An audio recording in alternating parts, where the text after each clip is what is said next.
जय हिंद साथियों मैं आशीष रावत आप सभी का स्वागत करता हूं आपके अपने YouTube चैनल NRDA क्लासेस में। दोस्तों जैसा आप सभी जानते हैं कि हम सब मिलकर तैयारी कर रहे हैं आर्मी अग्निवीर भर्ती 2025 की। और दोस्तों हमने अभी तक 12 मॉडल पेपर कर लिए और आज हमारा जो है 13वां मॉडल पेपर होने वाला है। दोस्तों मैं आप सभी को बता देता हूँ कि आर्मी अग्निवीर भर्ती जो है बहुत ही जल्द आने वाली है। जो बच्चे इस बार रिटर्न फेल हो गए थे या रनिंग के अंदर जाकर फेल हो गए थे उन सभी को वापस जो है फर्स्ट स्टेज पर डाल दिया गया है और उनको वापस से जो है रिटर्न क्लियर करना होगा। दोस्तों मैं आपको बता देता हूं कि न्यू भर्ती जो है फरवरी इसके अंदर नोटिफिकेशन जारी हो जाएगा और जो है अप्रैल तक आपका एग्जाम होने वाला है। तो दोस्तों हम जो है आर्मी जीडी ट्रेडमैन और जो रिलेशन भर्तियां अभी चल रही है उनकी तैयारी के अंदर लगे हुए हैं और ये जो मॉडल पेपर है ये रिलेशन भर्तियों के लिए तो रामबाण साबित होने वाले हैं। हम जो है 50 मॉडल पेपर इस सीरीज के अंदर लेकर के आए हैं। इन 50 मॉडल पेपर में से जो है रिलेशन भर्ती के अंदर एक भी क्वेश्चन आउट नहीं जाएगा। दोस्तों आज हमारा 13वां मॉडल पेपर है जिसके अंदर 2 भाग होने वाले हैं। एक जीके का जिसके अंदर 15 क्वेश्चन होते हैं और दूसरा विज्ञान का जिसके अंदर 15 क्वेश्चन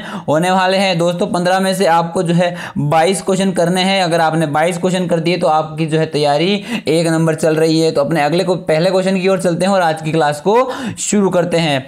पहला क्वेश्चन हमें दे रखा है कि नैनीताल किस राज्य में है। भाई नैनीताल किस राज्य में है। दोस्तों इस तरीके के क्वेश्चन हर बार एग्जाम के अंदर पूछे जाते हैं। आपको जो है किसी भी राज्य का एक फेमस जगह का नाम दे दिया जाता है और उस जगह के नाम से आपको जो है राज्य का पता लगाना होता है कि ये जो स्थान है ये कौन से राज्य के अंदर स्थित है। दोस्तों आपसे पूछा है कि भाई नैनीताल है जो कौन से राज्य में स्थित है। दोस्तों आपके सामने 4 ऑप्शन दे रखे हैं। ए उत्तराखंड, बी उत्तर प्रदेश, सी गुजरात और डी मध्य प्रदेश। दोस्तों मैं आपको बता देता हूं कि नैनीताल जो है उत्तराखंड के अंदर है और उत्तराखंड की राजधानी क्या है लखनऊ है। और सॉरी उत्तराखंड की राजधानी देहरादून है, उत्तर प्रदेश की राजधानी क्या है लखनऊ है, गुजरात की राजधानी गांधीनगर है और मध्य प्रदेश की राजधानी भोपाल है। दोस्तों आपको जो है 29 राज्यों की राजधानी कंठस्थ याद होनी चाहिए, सभी देशों की राजधानी याद होनी चाहिए क्योंकि राजधानियों में से हर बार एक क्वेश्चन बन जाता है। ठीक है तो अपना ऑप्शन नंबर ए राइट हो जाएगा उत्तराखंड और उत्तराखंड की राजधानी क्या है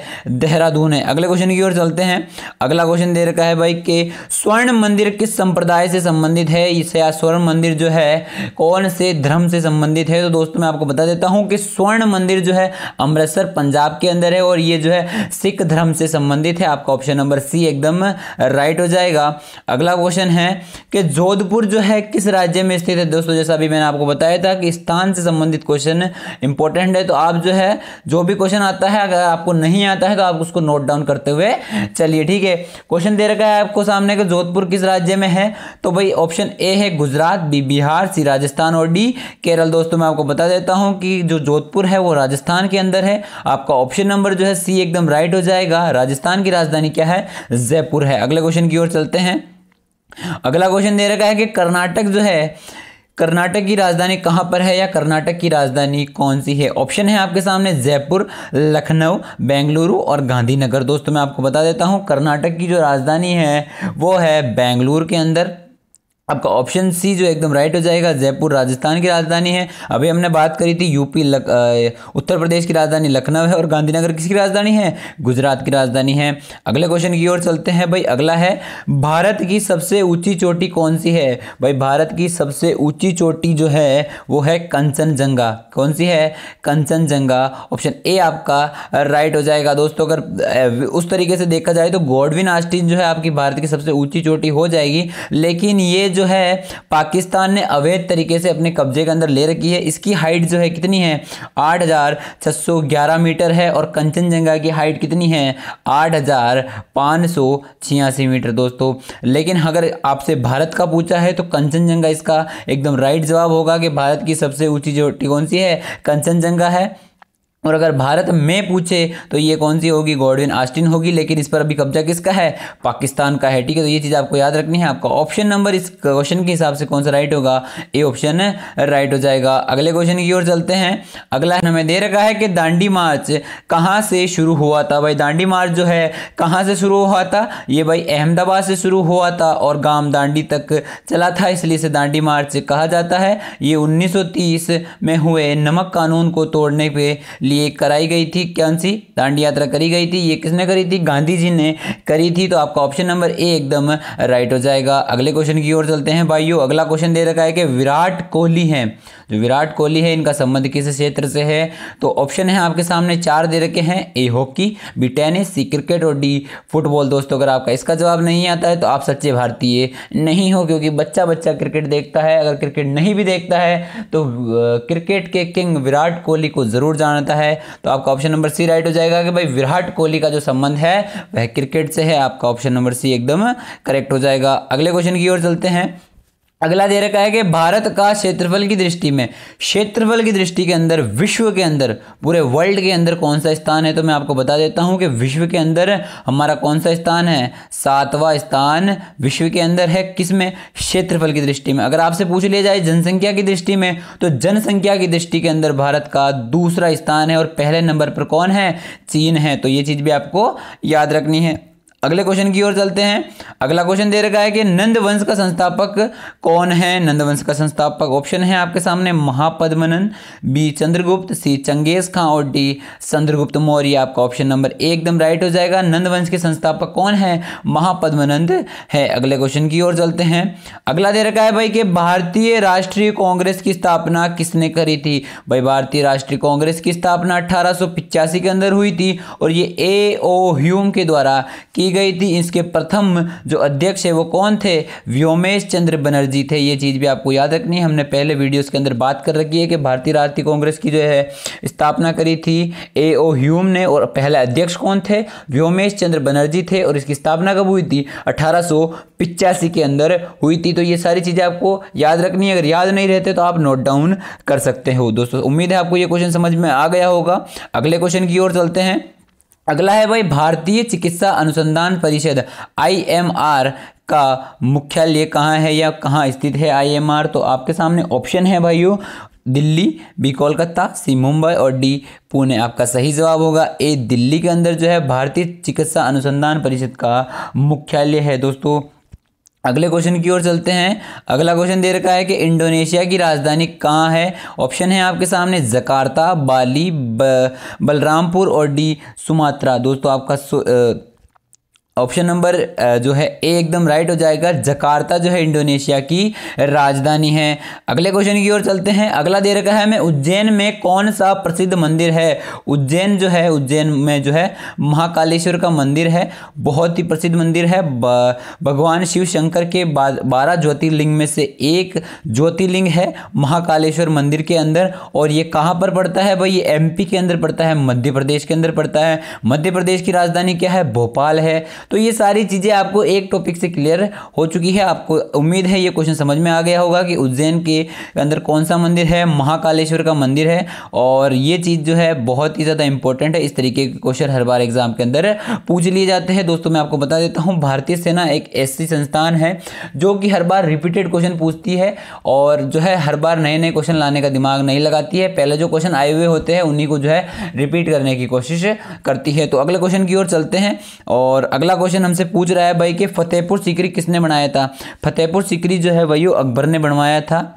तो ये चीज आपको याद रखनी है। आपका ऑप्शन नंबर बी एकदम राइट हो जाएगा। फतेहपुर सीकरी जो है मुगल शासक अकबर के द्वारा बनाया गया था। अगले क्वेश्चन की ओर चलते हैं भाई। अगला क्वेश्चन दे रखा है कि मोहनजोदड़ो की खोज R.D. बनर्जी, मोहनजोदड़ो जो है उसकी खोज किसने करी थी? R.D. बनर्जी ने करी थी। मोहनजोदड़ो की खोज किसने करी थी? R.D. बनर्जी ने करी थी। अब ये किस साल करी थी ये आपको बताना है। ऑप्शन है आपके सामने 1921 में करी थी, बी ऑप्शन है 1926, सी है 1922 और डी है इनमें से कोई नहीं। दोस्तों मैं आपको बता देता हूं कि मोहनजोदड़ो की खोज R.D. बनर्जी ने जो है 1922 ईस्वी के अंदर करी थी। आपका ऑप्शन नंबर सी एकदम राइट हो जाएगा। अगले क्वेश्चन की ओर चलते हैं। अगला है भाई कौन सा धातु जल को शुद्ध करता है? कौन सा अधातु आएगा? दोस्तों धातु नहीं आएगा।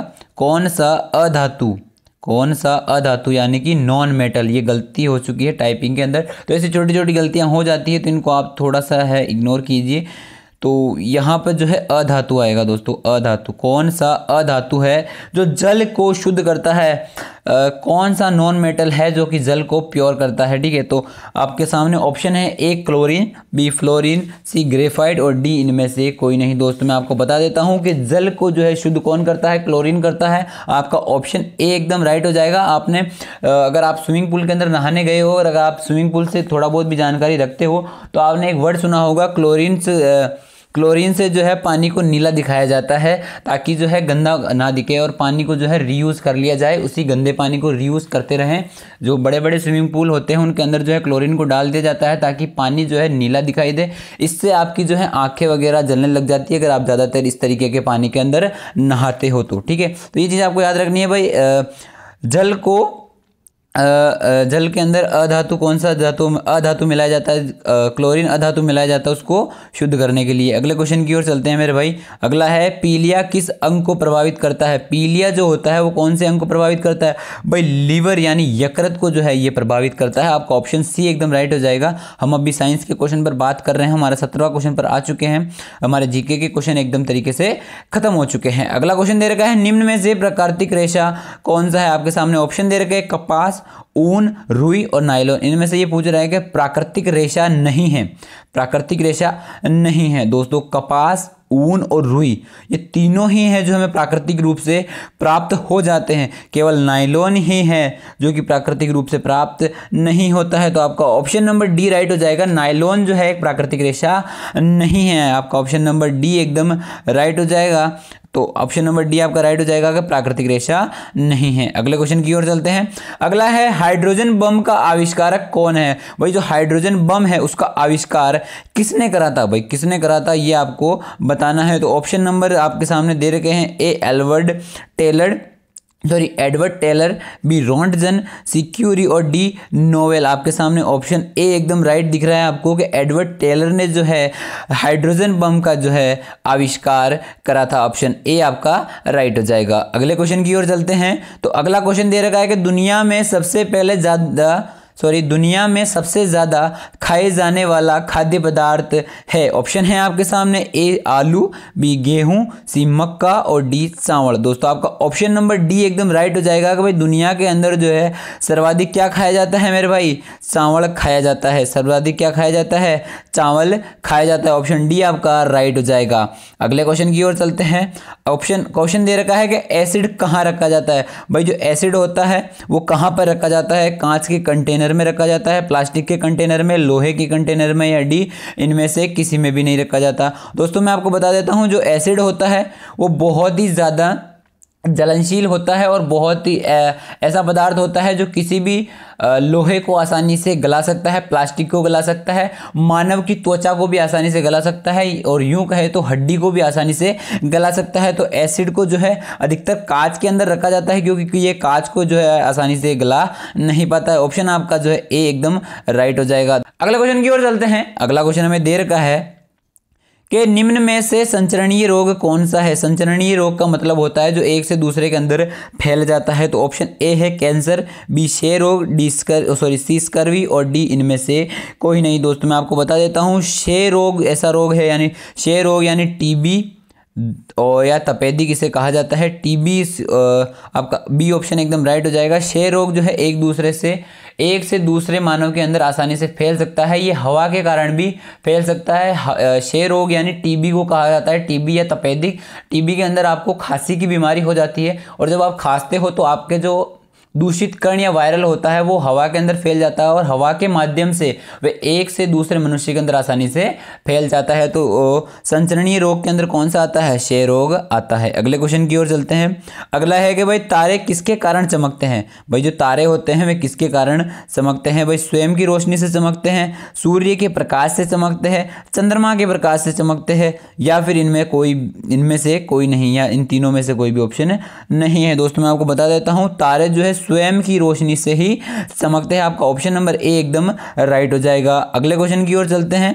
अगला है भाई प्रकाश एक है और क्वेश्चन मार्क आपको सामने दे रखा है। ऑप्शन 4 दे रखे हैं। प्रकाश क्या है, ऊर्जा है, प्रकाश विद्युत है, प्रकाश शक्ति है या प्रकाश इनमें से कुछ भी नहीं है। दोस्तों मैं आपको बता देता हूं प्रकाश एक प्रकार की ऊर्जा है। ठीक है, प्रकाश एक प्रकार की क्या है, ऊर्जा है। तो आपका ऑप्शन ए एकदम राइट हो जाएगा। अगला क्वेश्चन है भाई कि लोहे की कमी से कौन सा रोग होता है। भाई मानव शरीर के अंदर अगर लोहे की कमी हो जाती है तो उससे कौन सा रोग हो जाता है।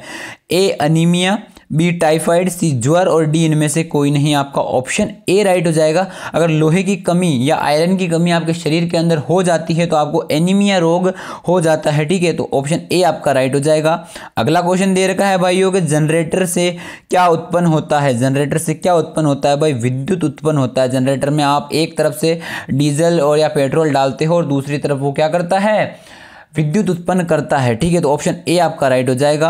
अगले क्वेश्चन की ओर चलते हैं। अगला दे रखा है कि सूर्य की पराबैंगनी किरणों में से हमें कौन बचाती है। जो अल्ट्रा वायलेट किरणें सूर्य हमें प्रदान करता है उससे हमें कौन बचाता है, तो वो ओजोन लेयर हमें बचाती है, ठीक है। ओजोन लेयर हमें किससे, यूवी रेस से या अल्ट्रा वायलेट किरणों से या पराबैंगनी किरणों से हमें बचाती है। और ये किरणें अगर ओजोन परत ना हो तो इन किरणों की वजह से जो है हमें स्किन कैंसर और स्किन डिजीज जैसी बीमारियां हो सकती है। तो आपका ऑप्शन डी राइट हो जाएगा। ओजोन लेयर जो है हमें पराबैंगनी किरणों से बचाती है। अगले क्वेश्चन की ओर चलते हैं। अगला है मनुष्य का रक्तचाप कितना होता है। बीपी कितना होता है या ब्लड प्रेशर कितना होता है एक सामान्य मनुष्य का। तो दोस्तों मैं आपको बता देता हूँ कि 80 से 120 तक जो है एक सामान्य मनुष्य का जो है ब्लड प्रेशर होता है। अगले क्वेश्चन की ओर चलते हैं। अगला है ओजोन में ऑक्सीजन के कितने परमाणु होते हैं। ओजोन में ऑक्सीजन के कितने परमाणु होते हैं। दोस्तों आपका ऑप्शन नंबर 3 एकदम राइट हो जाएगा कि भाई ओजोन के अंदर जो है कितने होते हैं, ऑक्सीजन के 3 परमाणु होते हैं, ठीक है। तो आपका ऑप्शन नंबर सी एकदम राइट हो जाएगा। अगले क्वेश्चन की ओर चलते हैं। अगला है भाई हेक्सेन का सूत्र क्या होता है। हेक्सेन का सूत्र होता है भाई C6H14 यानी कि ऑप्शन बी आपका राइट हो जाएगा। अगले क्वेश्चन की ओर चलते हैं और अगला क्वेश्चन हमसे पूछ रहा है कि 30 में से आपके कितने क्वेश्चन राइट हुए। ये आपको कमेंट बॉक्स के आंसर में जवाब देना है। दोस्तों मैं आपको बता देता हूं कि हम जो है तैयारी के अंदर जोरों शोरों से लगे हुए हैं। अप्रैल तक आपके एग्जाम हो जाएंगे। भाई जो भी अभी तक तैयारी के अंदर नहीं लगा है वो तैयारी के अंदर लग जाओ मेरे भाइयों, क्योंकि एंड टाइम पर तैयारी नहीं हो पाती है। अगर आप मुझसे नहीं पढ़ते हो, किसी और से भी पढ़ते हो, तो जल्द से जल्द तैयारी के अंदर लग जाओ। और दोस्तों मैं आपको बता देता हूँ कि हमारे पास जो ये 50 मॉडल पेपर है, इन मॉडल पेपर को पढ़कर ही हमारे पिछली बार 70 बच्चों ने एग्जाम क्लियर करा था। कितने बच्चों ने, 70 बच्चों ने एग्जाम क्लियर करा था। और भी मॉडल पेपर हैं एक्स्ट्रा, वो अपन जैसे ही मॉडल पेपर खत्म हो जाएंगे उसके बाद में वो मॉडल पेपर स्टार्ट कर देंगे। उसके अंदर अपने पास 100 से 150 मॉडल पेपर है, तो वो भी चालू कर देंगे। बस आप हमारे साथ जुड़े रहिए। पसंद आ गई हो तो लाइक कर देना, चैनल पर नए हो तो चैनल को सब्सक्राइब कर देना और अपने दोस्तों के साथ ज़्यादा से ज़्यादा शेयर करो इस वीडियोज़ को। तब तक के लिए जय हिंद, जय सिया राम। मिलते हैं कल शाम 7 बजे।